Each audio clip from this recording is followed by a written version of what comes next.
Children, നമ്മൾ ഇന്ന് survival സ്കില്ലിൽ food safety റൂൾസിനെ കുറിച്ചാണ് പഠിക്കാൻ പോകുന്നത്. ഫുഡ് ഉണ്ടാക്കുമ്പോഴും കഴിക്കുമ്പോഴും ഒക്കെ നമ്മൾ എന്തൊക്കെ സേഫ്റ്റി റൂൾസാണ് നോക്കേണ്ടതെന്നാണ് നമ്മൾ ഇന്ന് നോക്കാൻ പോകുന്നത്. ഓക്കെ, അപ്പോൾ എല്ലാവരും ശ്രദ്ധിച്ചിരിക്കണം.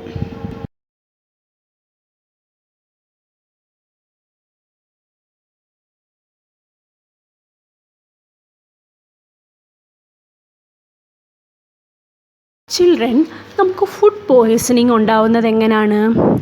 ബിക്കോസ് ഓഫ് ബാഡ് ബാക്ടീരിയ കൊണ്ടാണ് നമുക്ക് ഫുഡ് പോയ്സൺ ഉണ്ടാവുന്നത്. Where does the bad bacteria come from? എവിടെ നിന്നാണ് ബാഡ് ബാക്ടീരിയ വരുന്നത്? എവിടെ നിന്നാണ് വരുന്നതെന്ന് നമുക്ക് നോക്കാം. Okay, bad bacteria come from dirty hands. അതാണ്ട് കൈ ഡേർട്ടി ആയിട്ടിരിക്കുന്നത് കണ്ടോ? കൈയൊന്നും വാഷ് ചെയ്യാതെ നമ്മൾ കിച്ചണിലൊക്കെ കയറിയാൽ ഫുഡൊക്കെ എടുത്താൽ ഈ കയ്യിലിരിക്കുന്ന ബാക്ടീരിയ എല്ലാം നമ്മുടെ ഫുഡിനകത്ത് പറ്റും. അങ്ങനെ നമുക്ക് ഫുഡ് പോയ്സണിങ് ഉണ്ടാവും. അതുകൊണ്ട് കൈ എപ്പോഴും കഴുകണം. Okay, wash your hands.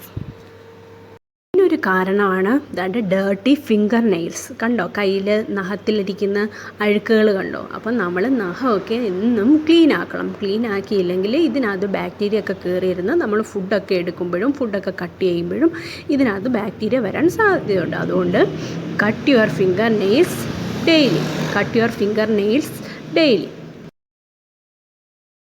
Food poisoning നമുക്ക് ഉണ്ടാവാതിരിക്കാൻ പ്രധാനമായിട്ട് വേണ്ടത് പേഴ്സണൽ ഹൈജീനാണ്. പേഴ്സണൽ ഹൈജീൻ എന്താണ്? വാഷ് യുവർ ഹാൻഡ്സ്, നമ്മൾ എന്നും കുളിക്കണം, bath daily, wear clean clothes, brush your teeth, എല്ലാം പേഴ്സണൽ ഹൈജീനാണ്. അപ്പോൾ പേഴ്സണൽ ഹൈജീൻ ഉണ്ടെങ്കിൽ നമ്മൾ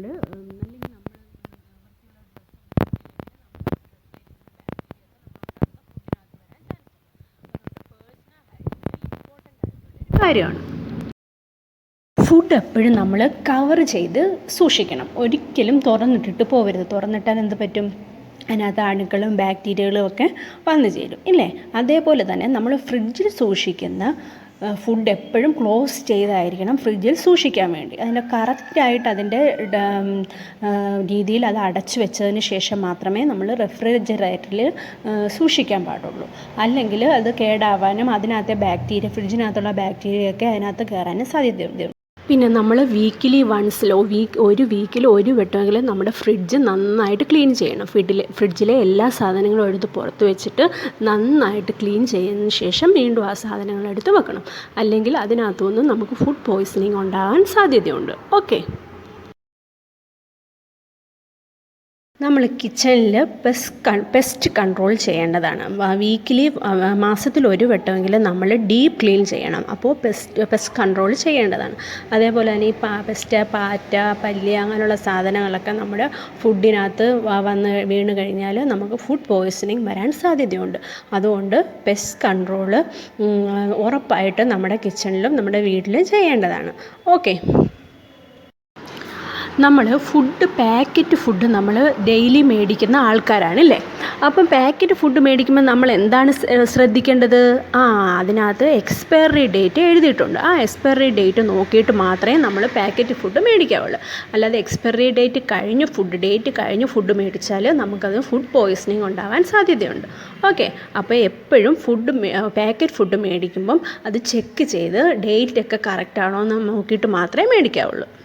പിന്നെ നിങ്ങളുടെ ഹാൻഡ്സും ഫുഡ് പ്രിപ്പറേഷൻ ഏരിയ എന്ന് പറയുമ്പോൾ നമ്മുടെ കിച്ചൺ ടൂൾസ് എപ്പോഴും ക്ലീനായിട്ട് വെക്കണം. നമ്മൾ ആഹാരം ഉണ്ടാക്കുന്നതിന് മുമ്പും ആഹാരം ഉണ്ടാക്കുന്നതിന് ശേഷവും നമ്മൾ കിച്ചണും അതിൻ്റെ കിച്ചൺ ടൂൾസും നമ്മുടെ ഹാൻഡും ഒക്കെ നന്നായിട്ട് ക്ലീനായിട്ട് വെക്കണം.